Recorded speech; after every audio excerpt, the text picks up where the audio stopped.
مجھے جس موضوع پر گفتگو کا مکلف بنایا گیا ہے، یہ موضوع اگر قرآن و حدیث کی روشنی میں تفصیل کے ساتھ گفتگو کی جائے تو گھنٹوں مطلوب ہیں اس موضوع پر گفتگو کرنے کے لیے، لیکن چونکہ وقت محدود ہے اس لیے میں اس مختصر وقت میں، محدود وقت میں اپنی چند معروضات اس موضوع کے متعلق پیش کرنا چاہتا ہوں۔ میری گفتگو کا موضوع ہے عقیدہ آخرت کی اہمیت، انسانی زندگی میں عقیدہ آخرت کی اہمیت۔ یہ موضوع ایسا ہے جو دین اسلام کے عظیم الشان موضوعات میں سے ایک موضوع ہے۔ ہم اگر قرآن و حدیث کا مطالعہ کریں تو ہمیں معلوم ہوگا کہ اللہ اور اس کے رسول صلی اللہ علیہ وسلم نے اس موضوع کو انتہائی اہمیت کے ساتھ قرآن اور حدیث میں بیان کیا ہے۔ چنانچہ ہم قرآن پاک کی آخری جو پاروں کی چھوٹی چھوٹی صورتیں ہیں، اگر ہم ان میں غور کریں تو تقریباً اکثر صورتوں میں عقیدہ آخرت کو بیان کیا گیا ہے۔ عقیدہ آخرت کیا ہے؟ عقیدہ آخرت یہ ہے کہ انسان دنیا کی اس زندگی میں جب اس کی آنکھ بند ہوگی تو اس کی کہانی یہیں پر ختم نہیں ہوگی، بلکہ اس کو دوبارہ زندہ ہونا ہے اور میدان حشر میں اللہ کے سامنے کھڑا ہونا ہے۔ وَكُلُّهُمْ آتِيهِ يَوْمَ الْقِيَامَةِ فَرْدًا، ہر ایک کو تنہا اللہ کے سامنے کھڑا ہونا ہے اور دنیا کی اس زندگی میں جو کچھ اس نے کیا ہے اس کا حساب و کتاب دینا ہے۔ یہ ایسا عقیدہ ہے کہ یہ عقیدہ انسان کو انسان بناتا ہے، یہ ایسا عقیدہ ہے جو انسان کو انسان بناتا ہے۔ اگر اس عقیدے کا انکار کر دیا جائے یا اس عقیدے کو نظر انداز کر کے دنیا کی اس زندگی کو گزارا جائے تو نہ صرف یہ کہ انسان باقی نہیں رہتا، بلکہ بعض مرتبہ جانوروں سے زیادہ بدتر ہو جاتا ہے۔ آج کل پوری دنیا کا اگر ہم جائزہ لیں تو ہر جگہ جرائم اور ظلم اور زیادتی اور حق تلفیاں بڑھ رہی ہیں، اور اس سلسلے میں دنیا کے بڑے بڑے ملک بڑے بڑے سیمینار کرتے ہیں اور تجزیہ نگار مبصرین ان پروگراموں میں، ان سیمیناروں میں شرکت کرتے ہیں اور پھر وہ لوگ اپنی اپنی رائے کا اظہار کرتے ہیں۔ کوئی یہ کہتا ہے کہ پوری دنیا میں جو جرائم کی شرح بڑھ رہی ہے اس کی بنیادی وجہ اور اس کا بنیادی جو سبب ہے وہ تعلیم کی کمی ہے یا تعلیم کا فقدان ہے، تو وہ اس کی بنیاد ایجوکیشن کی کمی کو قرار دیتے ہیں۔ بہت سے لوگوں کی رائے یہ ہے کہ پوری دنیا کے اندر جو جرائم بڑھ رہے ہیں، ظلم و زیادتی بڑھ رہی ہے، اس کی بنیادی جو وجہ ہے وہ غربت ہے۔ چنانچہ عام طور پر یہ دو اسباب جرائم کے بیان کیے جاتے ہیں کہ جہاں تعلیم کی کمی ہوتی ہے، تعلیم کا فقدان ہوتا ہے، جہالت زیادہ ہوتی ہے تو وہاں جرائم پنپتے ہیں۔ اور بہت سے لوگوں کی رائے یہ ہے کہ جہاں غربت ہوتی ہے، انسان غریب ہوتا ہے، فقیر ہوتا ہے، اس کی ضروریات پوری نہیں ہوتی تو پھر وہ جرائم کی دنیا میں قدم رکھتا ہے اور اس طرح جرائم بڑھتے ہیں۔ لیکن ہم جب غور کرتے ہیں اور اس کی تحقیق کرتے ہیں تو معلوم ہوتا ہے کہ یہ دونوں باتیں غلط ہیں۔ اگر یہ بات صحیح ہوتی کہ تعلیم کی کمی سے جرائم پیدا ہوتے ہیں تو دنیا کے وہ ممالک جہاں تعلیم کی شرح 100% ہے، جہاں پیدا ہونے کے بعد ہر بچے پر تعلیم لازم ہے، وہاں پر جرائم نہیں ہونے چاہیے یا کم ہونے چاہیے، لیکن ہم دیکھتے ہیں کہ ان ملکوں میں بھی جہاں تعلیم کی شرح 100% ہے وہاں بھی جرائم کم نہیں ہیں۔ وہ الگ بات ہے، غریبوں کا جرم کرنے کا اور گناہوں کا اسٹائل الگ ہے اور ان امیروں کا الگ ہے۔ اسی کو عامر عثمانی مرحوم نے کہا تھا، کمال علم و ہنر نے عامر بنا دیا رات کو سویرا، گناہ اتنا حسین کب تھا کمال علم و ہنر سے پہلے۔ اسی طرح جب ہم دوسری رائے کا جائزہ لیتے ہیں تو معلوم ہوتا ہے کہ جتنے ترقی یافتہ ممالک ہیں، خوشحال ممالک ہیں، وہاں جرائم غریب ملکوں سے زیادہ ہیں۔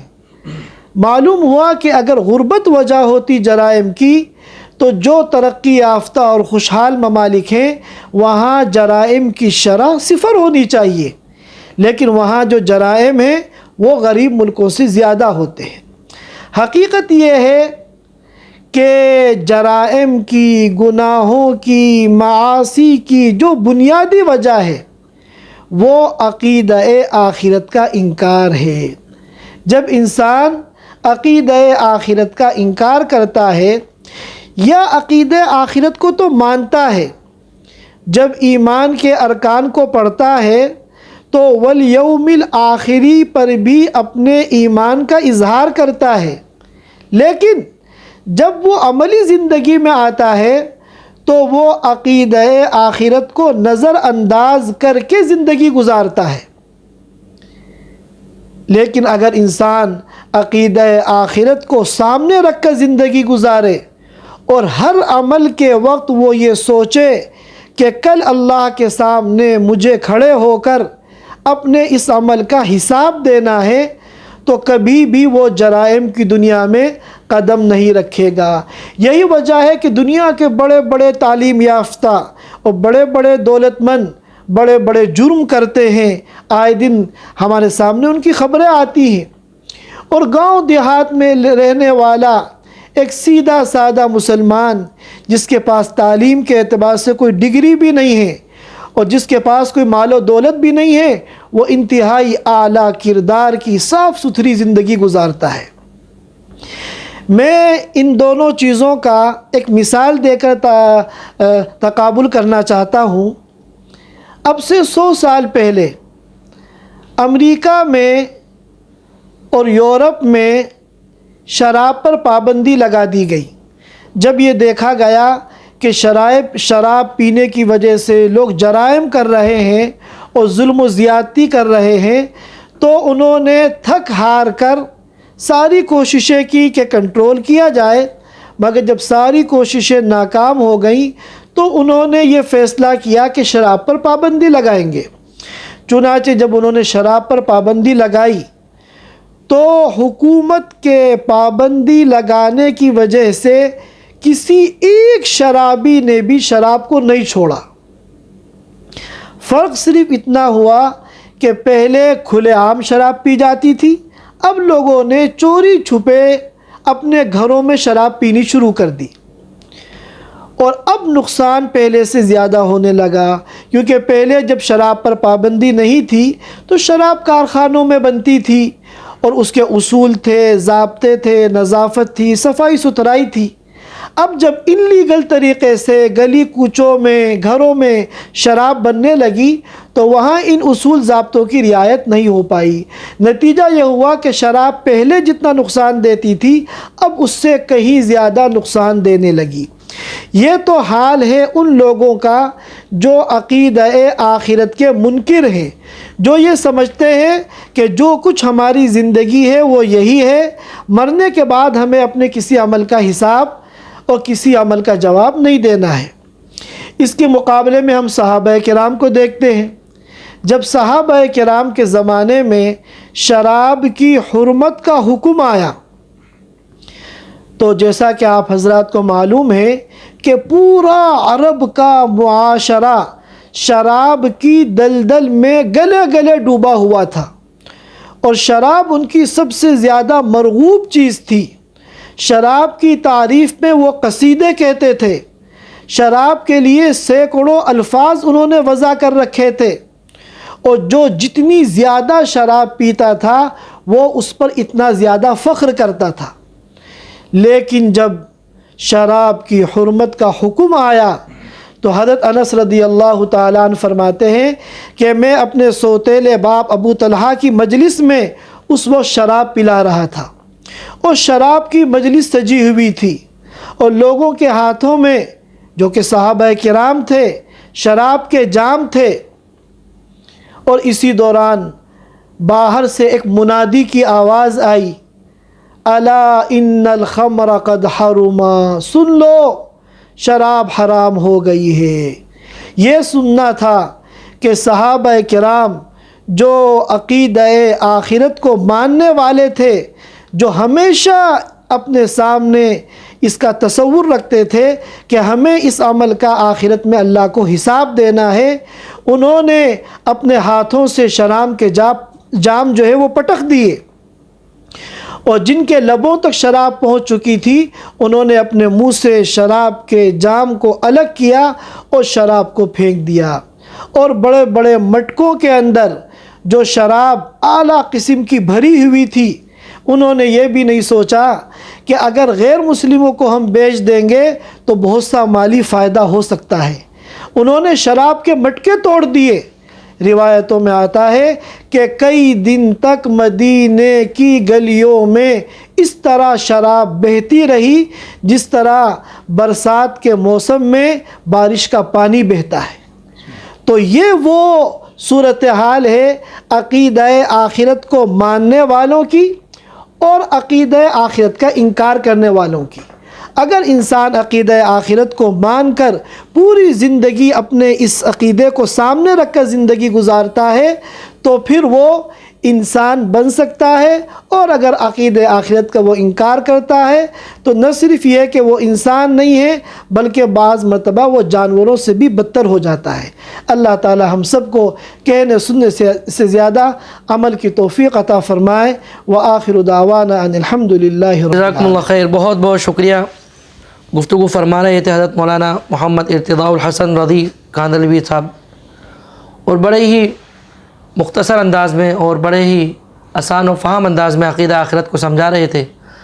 بس اب ہمیں چاہیے کہ ہم اس عقیدہ آخرت کو سمجھیں اور اپنی زندگیوں کو سنواریں۔ اب میں اپنے دوسرے مہمان کو دعوت سخن دوں گا۔ ہمارے ساتھ دوسرے مہمان موجود ہیں حضرت مولانا قاضی حسین احمد صاحب، اور حضرت کا تعلق پاکستان سے ہیں، اور یہاں دوحہ قطر میں وزارت الاوقاف میں امام و خطیب ہیں، اور حضرت آج جس موضوع پہ گفتگو فرمائیں گے ان کا عنوان ہے جھوٹ اور اس کی مروجہ شکلیں۔ جھوٹ اور اس کی مروجہ شکلیں۔ يخشون الله إذ عرفوا آيات الله فدلائله لا نحصيها فتفكر وتأمل نحمده ونصلي على رسوله الكريم اما بعد۔ حضرت مولانا محمد فاروق صاحب، آپ کا بہت بہت شکریہ، آپ نے دعوت دی۔ مجھے تو بات کرنی نہیں آتی، نہ اتنا علم ہے، اہل علم ماشاءاللہ موجود ہیں۔ بہرحال آپ کا چونکہ حکم ہے اس لیے تھوڑا سا جو کوئی ٹوٹا پھوٹا آتا ہے عرض کرتا ہوں۔ جھوٹ اور ہمارے معاشرے میں اس کی پھیلی ہوئی مروجہ شکلیں۔ میرے محترم دوستو، جھوٹ نہ یہ کہ ایک بہت بڑا گناہ ہے بلکہ بہت بڑی اخلاقی کمزوری بھی ہے، اور اللہ معاف کرے آج کل جھوٹ اتنا زیادہ ہمارے معاشرے میں عام ہو چکا ہے کہ لوگوں کا ذہن بن گیا ہے کہ اس کے بغیر جو ہے نا کاروبار زندگی نہیں چلتا، اور اس کے بغیر جو ہے نا ہماری زندگی اور ہمارے کام جو ہے نا وہ نہیں نکل سکتے۔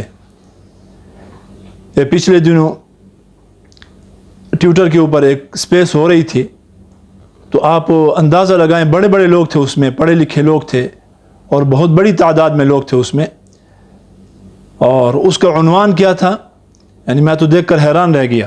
اس کو جوائن کیا تو اس کا عنوان تھا کہ ہم جھوٹ کے بغیر کیسے سروائیو کر سکتے ہیں، یعنی یہ ان کا عنوان تھا۔ پھر جب میرا نمبر آیا بولنے کا تو میں نے ان کو بولا، عرض کیا، میں نے کہا بھائی جان یہ کیسا موضوع ہے؟ سب سے پہلے تو اس موضوع کے متعلق جو ہے نا بات ہونی چاہیے کہ کیسے، یعنی ہم مسلمان ہیں اور ہم یہ کہہ رہے ہیں کہ جھوٹ کے بغیر ہم کیسے جو ہے نا سروائیو کر سکتے ہیں، کیسے ہم جو ہے نا وہ زندہ رہ سکتے ہیں. حالانکہ عنوان یہ ہونا چاہیے تھا کہ ہم جھوٹ کے ساتھ کیسے زندہ رہ سکتے ہیں.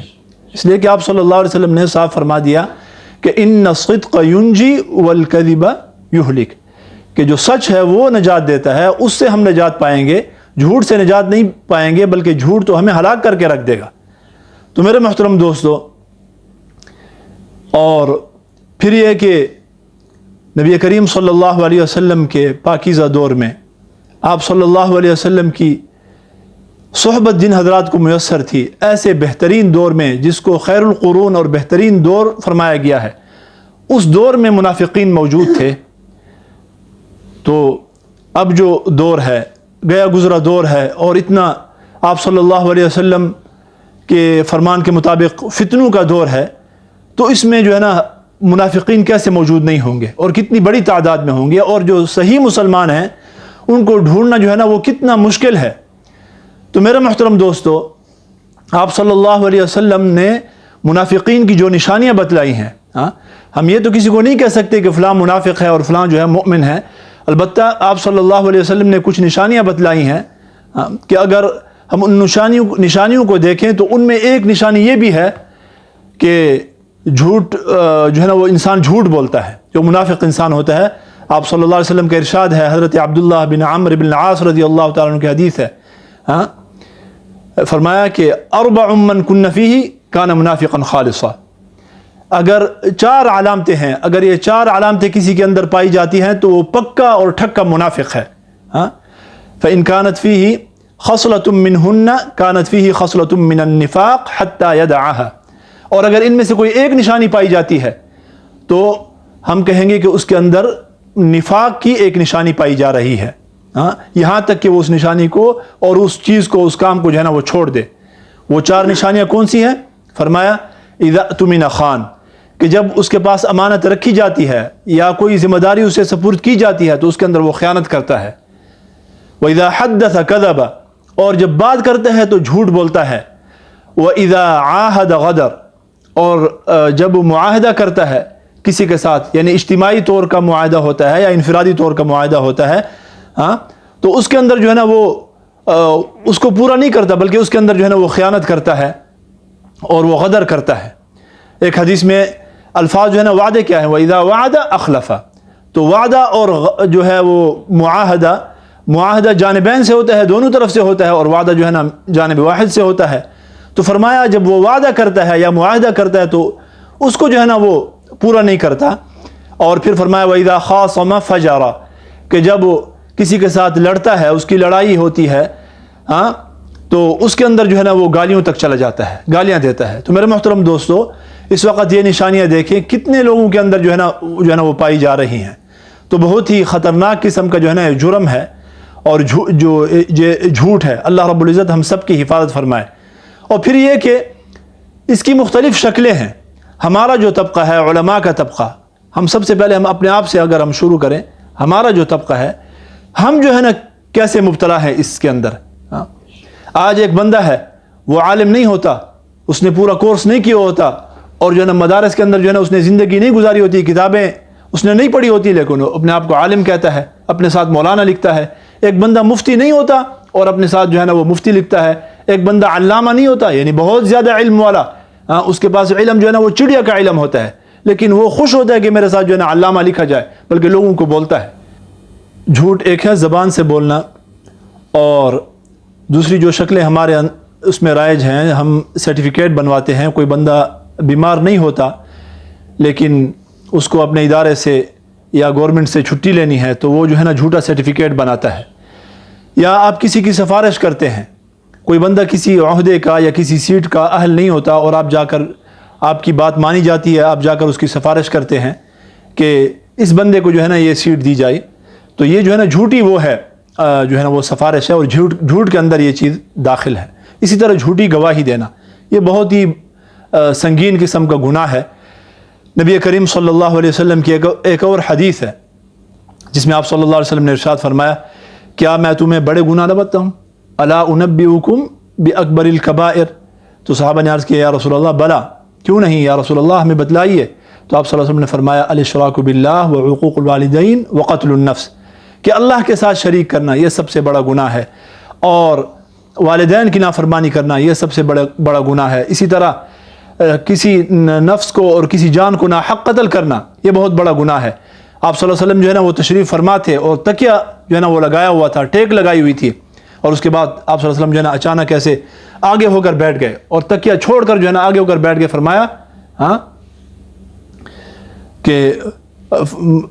فرمایا وقول الزور و شہادت الزور، کہ اس اور جو ہے نا چوتھا جو ہے نا بڑا گناہ، اور اس کی اہمیت کو بتلانے کے لیے جو ہے نا وہ تکیہ بھی چھوڑ دیا، فرمایا کہ جھوٹی بات کرنا اور جھوٹی گواہی دینا۔ تو میرے محترم دوستو، اللہ رب العزت ہمیں ہماری اس سے حفاظت فرمائے۔ بہت ہی خطرناک جو ہے نا وہ کمزوری ہے، اور پھر یہ ہے کہ جن لوگوں نے اس چیز سے اپنے آپ کو دور رکھا ہے، جن قوموں نے ان چیزوں کے اوپر عمل کیا ہے، آج ہم دیکھتے ہیں کہ دنیا میں ان کی کتنی زیادہ جو ہے نا وہ ترقی ہے، دنیاوی طور پر کتنے آگے جا چکے ہیں۔ ہم مسلمان ہیں لیکن ہمیں شرم آتی ہے کہ نبی کریم صلی اللہ علیہ وسلم سب کچھ بتلا کر گئے ہیں، لیکن ہم دعوت تو سب سے بڑا کرتے ہیں، لیکن ان چیزوں کے اوپر ہمارا عمل نہیں ہے۔ اللہ تعالی ہمارے حال کے اوپر رحم فرمائے۔ وآخر دعوانا ان الحمدللہ رب جزاکم اللہ خیر، بہت بہت شکریہ۔ گفتگو فرما رہے تھے حضرت مولانا قاضی حسین احمد صاحب، اور حضرت جھوٹ اور اس کی مروجہ شکلیں فرما رہے تھے۔ بس اللہ پاک ہمیں ان کی گفتگو کو سمجھنے کی توفیق عطا فرمائے اور عمل کی توفیق عطا فرمائے۔ ہمارے تیسرے اور آخری دل عزیز حضرت مولانا عبد المنان قاسمی صاحب، حضرت کا تعلق انڈیا بمبئی سے ہے، اور یہاں دوحہ قطر میں حضرت کی مصروفیت امام و خطیب میں وزارت الاوقاف میں، تو میں دعوت سخن دوں گا حضرت گفتگو فرمائیں اور اپنی علمی گفتگو سے ہم کو مستفید فرمائیں۔ حضرت کا عنوان ہے تعلیم کی اہمیت۔ تعلیم کی اہمیت۔ تحوي أبراجا والشمس سراجا وهاجا وسحائب ترسل مدرارا أمطارا بسم الله الرحمن الرحيم. الحمد لله وكفى وسلام على عباده الذين اصطفى، أما بعد. أعوذ بالله من الشيطان الرجيم. بسم الله الرحمن الرحيم. اقرأ باسم ربك الذي خلق. صدق الله العظيم. وقال النبي صلى الله عليه وسلم: طلب العلم فريضة على كل مسلم. اللہ سے کرے دور وہ تعلیم بھی فتنہ، اللہ سے کرے دور وہ تعلیم بھی فتنہ، املاک بھی اولاد بھی جاگیر بھی فتنہ، ناحق کے لیے اٹھے تو شمشیر بھی فتنہ، شمشیر ہی کیا نعرہ تکبیر بھی فتنہ۔ معزز سامعین کرام، یہ علمی مجلس میں آنے کا موقع ملا، اور میں شکر گزار ہوں مولانا فاروق صاحب کا کہ انہوں نے مجھ ناکارہ کو دعوت دی، اور یہ ایک اہم موضوع جو ہے مجھے عطا فرمایا گیا ہے۔ قرآن پاک کی آیت پڑھی، اقرأ بسم ربک الذی خلق۔ آپ دیکھیے کہ زمانے جاہلیت میں آپ صلی اللہ علیہ وسلم کے دور میں جس وقت شراب نوشی عام تھی اور خرافات، چوری، ڈکیتی، لڑکیوں کو زندہ درگور کرنا، یعنی تمام برائیاں عام تھیں، ایسے وقت میں قرآن نازل ہوا، اور اس کا جو پہلا ورڈ اور پہلا کلمہ ہے وہ ہے اقرأ، پڑھو۔ اس سے پتہ چلا کہ معاشرتی جو برائیاں ہیں وہ تعلیم کے ذریعے سے اس کا سد باب ہو سکتا ہے، تعلیم کے ذریعے سے ہی ممکن ہے۔ چنانچہ اللہ کے نبی نے فرمایا طلب العلم فریضہ، کہ علم کا طلب کرنا ہر مسلمان مرد عورت پر فرض ہے۔ عالم اور فاضل بننا ضروری نہیں ہے، اس کا یہ مطلب نہیں، لیکن انسانی زندگی گزارنے کے لیے اور مسلمانی طرز پر یعنی زندگی گزارنے کے لیے انسان کو اتنا علم بقدر ضرورت سیکھنا ضروری ہے۔ چنانچہ کسی بڑوں نے اور بزرگوں نے کہا ہے کہ جس زمین پر بارش نہیں ہوتی تو وہاں کی فصلیں تباہ ہو جاتی ہیں، اور جن بستیوں میں دین کا علم نہیں ہوتا ہے وہاں کی نسلیں تباہ ہو جاتی ہیں۔ کسی نے کسی عالم سے پوچھا کہ جس قوم کی مذہبی کتاب کا سب سے پہلا ورڈ اقرا یعنی ریڈ ہے، وہ قوم دنیا میں علم کے اعتبار سے سب سے پیچھے کیوں ہے؟ اتنی پیچھے کیوں ہے؟ یہ سوال کیا اس نے، اور اس کا جواب ابھی تک جو ہے نہیں، کہ مسلمان اتنی پیچھے کیوں ہے جبکہ اس کے مذہبی کتاب میں سب سے پہلا ورڈ اقرا ہے۔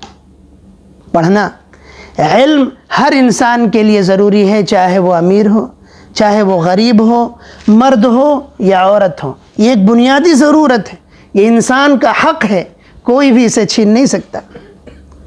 معاشرے میں جو لوگ تعلیم حاصل کرتے ہیں، چاہے وہ دینی ہو چاہے دنیاوی ہو، ان کا ایک الگ مقام ہے، ان کی ایک الگ حیثیت ہے۔ اللہ کے نبی نے فرمایا لیکن دینی اور دنیاوی میں دینی تعلیم کی اہمیت زیادہ ہے۔ اسلام نے دنیاوی تعلیم سیکھنے سے منع نہیں کیا، آپ خوب سکھائیں، لیکن دینی تعلیم کی اہمیت ہے۔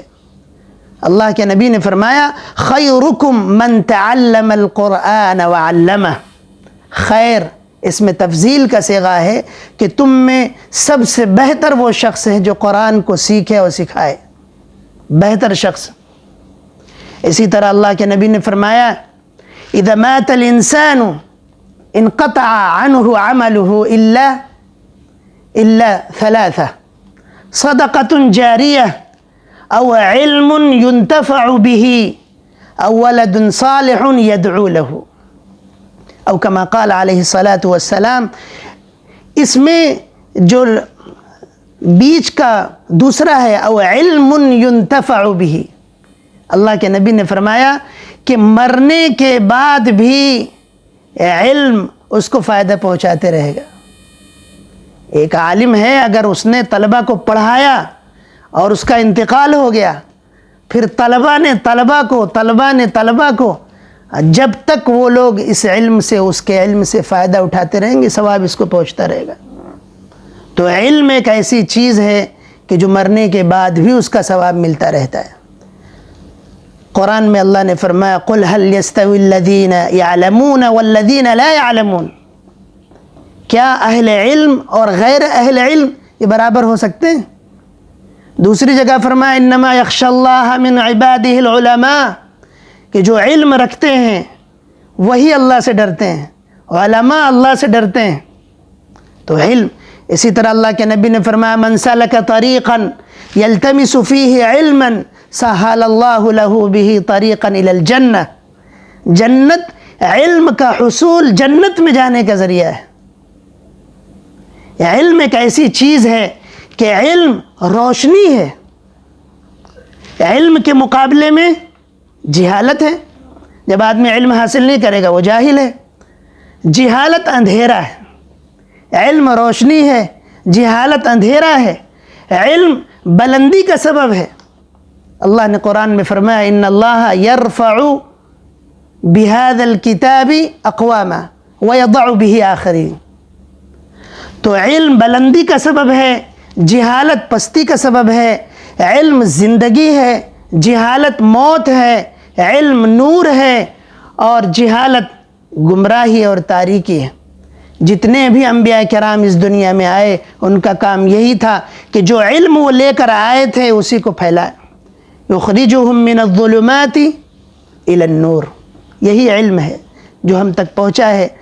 میں اپنی اس بات کو اکبر الہ آبادی کے شعر کے ساتھ پوری کرتا ہوں کہ تم شوق سے کالج میں پڑھو، تم شوق سے کالج میں پڑھو، پارک میں کھیلو، جائز ہے غباروں میں اڑو، چرخ پہ جھولو، پر ایک سخن مندے عاجز کی رہے یاد، اللہ کو اور اپنی حقیقت کو نہ بھولو۔ کوئی بھی علم دنیاوی ہو چاہے دینی ہو حاصل کرو. ڈاکٹر بناؤ اپنے بچوں کو لیکن متقی ڈاکٹر بناؤ. انجینئر بناؤ متقی انجینئر بناؤ. اور اپنی حقیقت کو پہچانو اور اپنے رب کو پہچانو. میں اپنی بات کو ختم کرتا ہوں. آخر دعوانا الحمدللہ. جزاکم اللہ خیر. بہت بہت شکریہ. گفتگو فرما رہے تھے حضرت مولانا عبد المنان قاسمی صاحب، وہ بہت ہی عمدہ اور بہت ہی آسان و فہم انداز سے سمجھا رہے تھے تعلیم کی اہمیت. اللہ پاک ہمیں سمجھ بوجھ نصیب فرمائے. بس اب اسی کے ساتھ آج کی علمی مجلس کا اختتام کرتے ہیں. سب سے پہلے تو میں اپنے معزز مہمان کا انتہائی شکر گزار ہوں، ممنون و مشکور ہوں کہ حضرات اپنے قیمتی وقت میں سے وقت نکال کر یہاں تشریف لائے اور آپ حضرات کے سامنے انہوں نے اپنی گفتگو رکھی. اور آپ لوگوں سے درخواست کرتا ہوں کہ ان کی گفتگو کو سنیے، سمجھیے اور عمل کیجیے. اللہ پاک آپ سب کا، ہم سب کا حامی و ناصر ہو. آپ کی ہماری سب کی پریشانی اور دنیاوی حاجت کو پورا فرمائے اور دین پر چلنے کی توفیق عطا فرمائے. اسی کے ساتھ اجازت دیجیے گا. دعاؤں میں یاد رکھیے گا. السلام علیکم ورحمۃ اللہ وبرکاتہ. رب وعلمنا ومن العلم النافع زدنا